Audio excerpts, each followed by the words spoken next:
Hey YouTube, another quick review. My Glock 20, just got this yesterday. Practically new, almost no wear on the barrel. And first of all, let's danger check it. There we go. It's dangerous. It's a handful. Let's just say that first of all. I have small hands, and this is huge. This is the small frame or short frame or slim frame. I'm pretty sure it's supposed to be a short frame model, which means that the back strap is reduced. You just do that on a Gen 4, I guess, if you wanted to, but I'm a big fan of the Gen 3s. I don't know if they have the double nested recoil spring on the Gen 4 Glock 20, but I don't want to find out. You can't find any ammo these days, which you all know, so I haven't been able to put much ammo through it and really put it through its paces yet, but the few rounds of Winchester silver tips that I've shot that came with the gun have been real powerhouses, almost scary to hold on to, let's just put it that way. I mean, I've shot a Gen 2 Glock 21, and I found 45 ACP to be pretty manageable. I mean, heavy but manageable.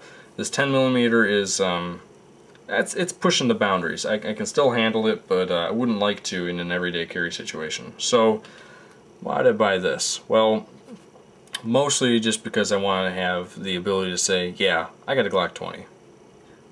But also because this will probably be a sidearm for hunting, even though I really don't do much hunting at all.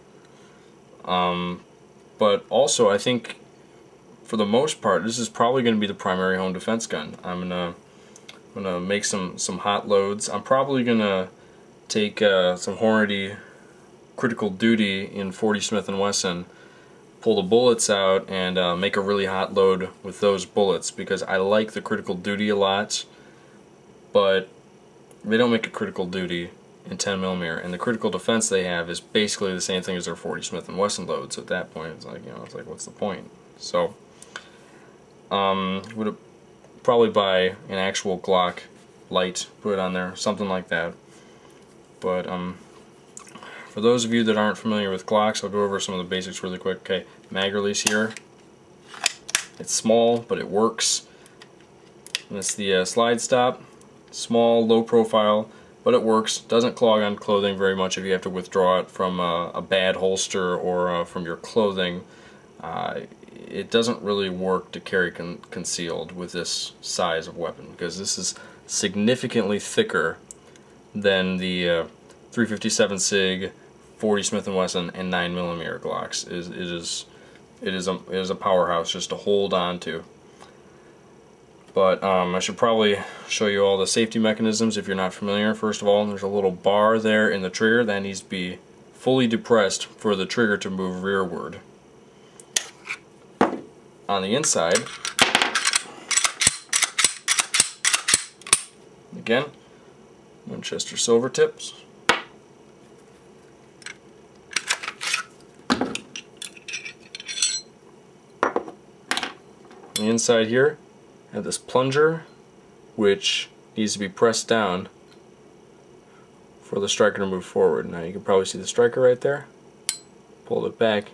I'm pushing on it with my thumb over here, but it won't go forward until I press this little plunger, and then all of a sudden it has the ability to move forward.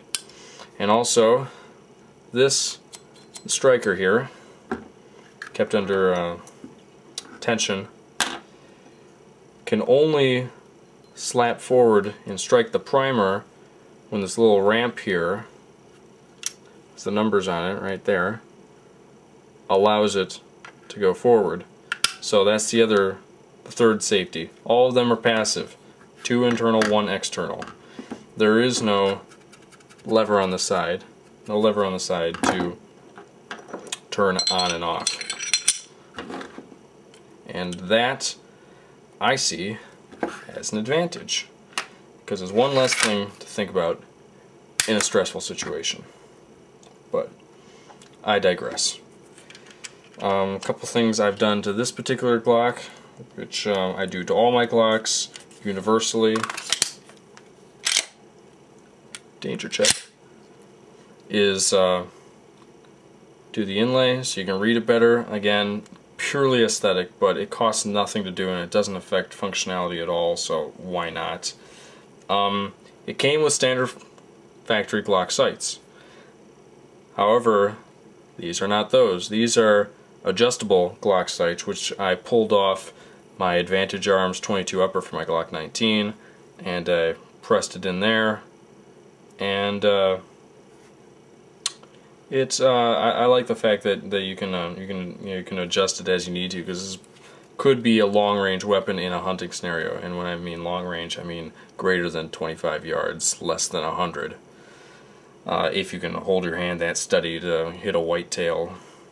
But the other thing I do, which you can see, do-it-yourself stippling job, and I do it in a way that will not affect the aesthetics of the gun. I want it to look like a Glock. I don't want all this to be stippled. I think that's ugly.